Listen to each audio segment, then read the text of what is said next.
दादा, टिपू सुलतानचा प्रकरण तुम्ही काल बोलले, पण आता वाद एवढ्या टोकाला पोहोचला की पुण्यात अक्षरशः हाणामाऱ्या, दगडफेक दोन पक्षात झाली.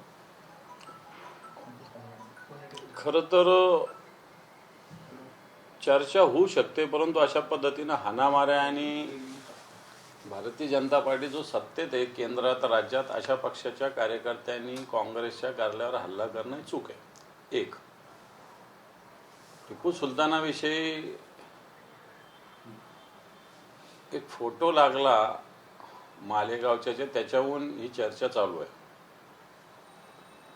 टिपू सुलतान इंग्रजाविरुद्ध लढले हे सत्य जरी असले तरी त्यांनी काही अत्याचारी केले याच्यात इतिहासाचे पुरावे.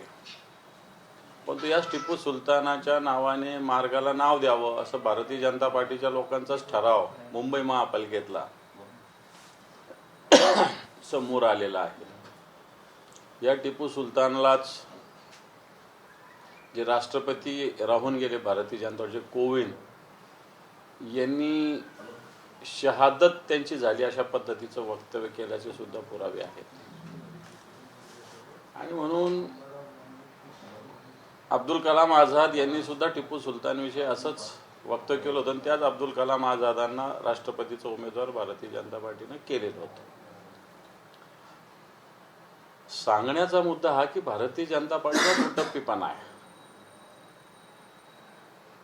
एकीकडे काँग्रेसच्या कार्यालयाला टार्गेट करणं आणि स्वतःच्याच पक्षाच्या लोकांनी काय काय निर्णय घेतले याच्याकडे सारासार दुर्लक्ष करणं, याचाच अर्थ राज्यातील जे मुख्य विषय आहे, देशातील पण असू शकतात, शेतकऱ्यांचे विषय आहे, महागाईचा विषय आहे, मंत्रालयामध्ये लाच घेतली जाते असे प्रकार या राज्यात होत आहेत. अजितदादाच्या अपघाताविषयी गूढ अजूनही तसंच आहे.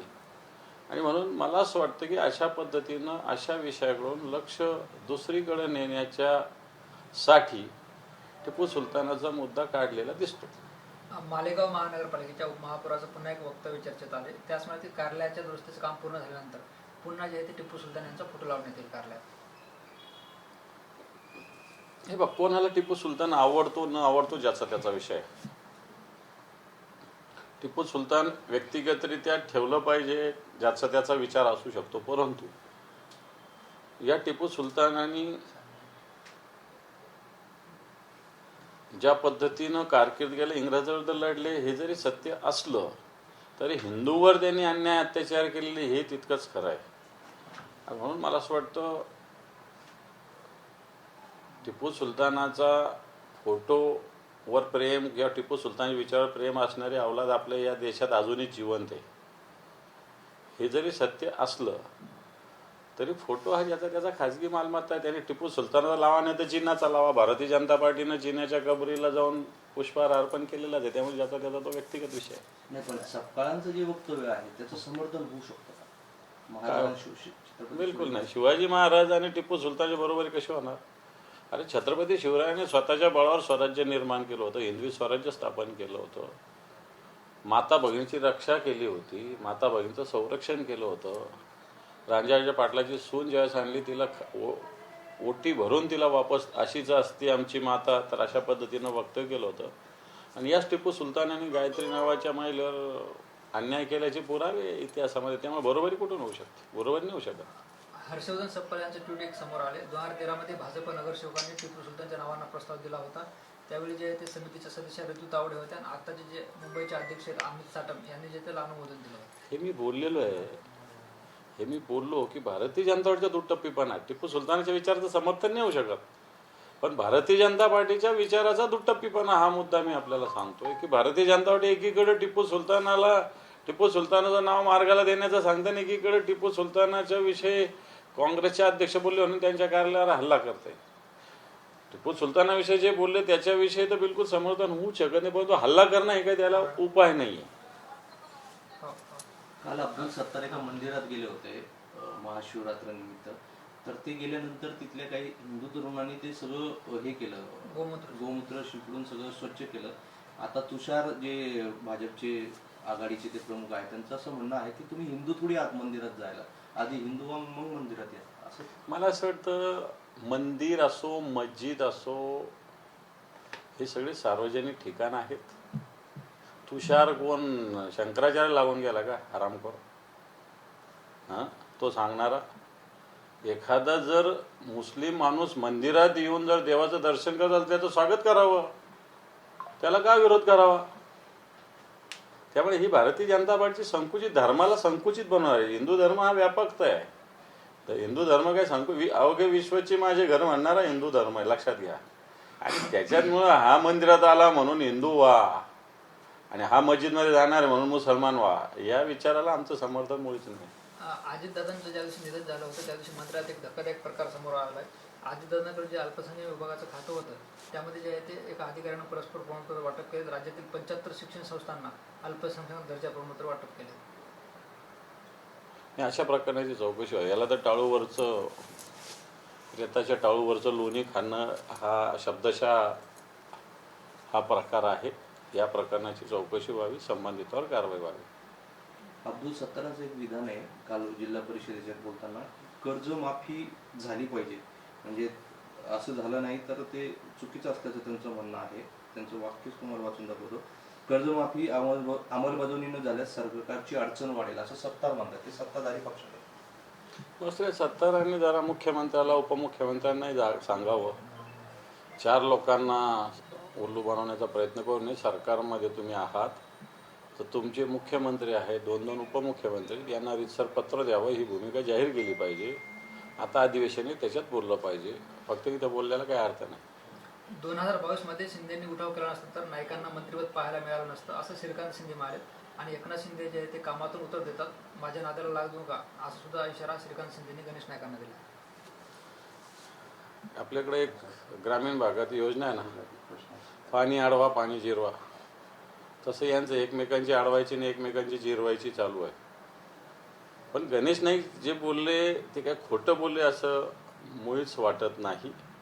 ठीक आहे, ते भारतीय जनता पार्टीचे नेते असतील, परंतु त्यांची जी भूमिका आहे ती सत्य भूमिका आहे असं मला तरी वाटतं.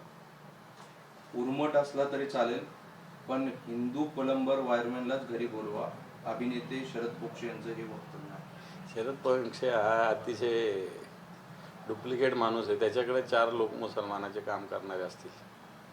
असं कुठं असतं का यालाच बोलवा आणि त्यालाच बोलवा? कोण भेटणार आहे तुम्हाला वायरमन? मुलांमधील ते मेट्रो दुर्घटनेनंतर आता प्रशासनाला जाग आली आहे आणि MRDच्या अधिकाऱ्यांनी सुरक्षित तपासणी करणार असल्याचं आता सांगितलं. पण हे सगळं झाल्यानंतर आता हे सगळं सपोर्ट केलं जातं. आधी खरं तर याची नियमित या सगळ्या गोष्टीचं ऑडिट असलं पाहिजे, परंतु एखादी घटना घडल्यानंतर या विषयावर लक्ष दिलं जातं, हे दुर्दैवी आहे. अजूनही काही कार्यालयामध्ये इंग्रजांच्या काळातल्या पूल असेल, वेगवेगळ्या वास्तू असेल, याचे रिपोर्ट इथं येतात. ऑडिट करा म्हणून ते सांगतात इंग्रज. पण आपल्या देशात आपल्या व्यवस्थेमध्ये अजूनही अशा पद्धतीनं ऑडिट होत नाही. विमानाचा अपघात झाला, मग चौकशी होणार, संपलं. 6 महिने झाले, त्याच्यापूर्वीच अहमदाबादला अपघात झाला, तर काय दखल घेतली त्यांनी? झालाच ना पण अजितदादांचा अपघात. तसंच या गोष्टी आहे की मला असं वाटतं या सगळ्या गोष्टीची आधीच ऑडिट सातत्याने सिस्टीम असली पाहिजे. आहे ती, परंतु अधिकारी त्याची अंमलबजावणी करत नाही, म्हणून अशा अधिकाऱ्यांनाच आधी फासावर लटकवलं पाहिजे. एकनाथ शिंदेने आता याबाबत आत्ता बैठक बोलवली आज 2 वाजता. सगळं झालं MRDचे याला अर्थ नाही काय. एकनाथ शिंदे काही करू पण नाही शकणार त्याच्यामध्ये, कारण शेवटी राज्याचे मुख्यमंत्री देवेंद्र फडणवीस साहेब आहेत. मी तेच सांगितलं ना की नेहमी तुम्ही नियमित घेता का याच्याविषयी ऑडिटची माहिती घेतली का? आज घटना घडल्यावर बैठक घेता, याला काही अर्थ आहे का? कित्येक लोकांचा नाहक बळी गेलेला आहे ना. खासदार श्रीकांत शिंदे यांनी गणेश नाईक यांना ओपन चॅलेंज केलं आहे. खुमखुमी असेल तर 2019ला ठाणे किंवा कल्याण लोकसभेत उभे राहा, तुमची खुमखुमी उतरवतो. वाटतो का? मग तर गणेश नाईकांनी त्याच्याविषयी भूमिका मांडलेली आहे. डॉक्टर श्रीकांत शिंदे त्याच्याविषयी बोललेले आहे. दोघांची खुमखुमी मी सांगितलं, दोघांची अडवणं दोघांची जिरवणं चालू आहे तर चालू दे, आम्हाला काय, आम्ही पाहत बसू. मात्र यावर संजय राऊत असं म्हणतात की भाजपसोबत राहून तुम्हाला या प्रवृत्तीसोबत लढता येणार नाही, हा माझा प्रेमाचा सल्ला आहे. गणेश नाईक यांनी पुन्हा स्वघरी यावं. ऑफर दिली तुम्ही. ठीक आहे ना. संदीप देशपांडे यांनी नाव न घेता संजय राऊत यांच्यावर टीका केली. एकच अतिशहाणा आहे, तो समजतो सगळ्यांचे बैल रिकाम आहे. राजसाहेबाला सांगा. पंतप्रधान नरेंद्र मोदी मुंबईत आहे आणि फ्रान्सचे राष्ट्राध्यक्ष इमॅन्युएल मॅक्रो यांचं विमानतळावर स्वागत करण्याची शक्यता आहे. काही परिषद आहे. फ्रान्स आणि भारताचं काही ॲग्रीमेंट मुंबईमध्ये आहेत, त्याच्यामुळे पंतप्रधान मुंबईला येत आहेत. इंटरनॅशनल लेवलचा विषय, त्याच्यात आपण काय आपला काय विषय.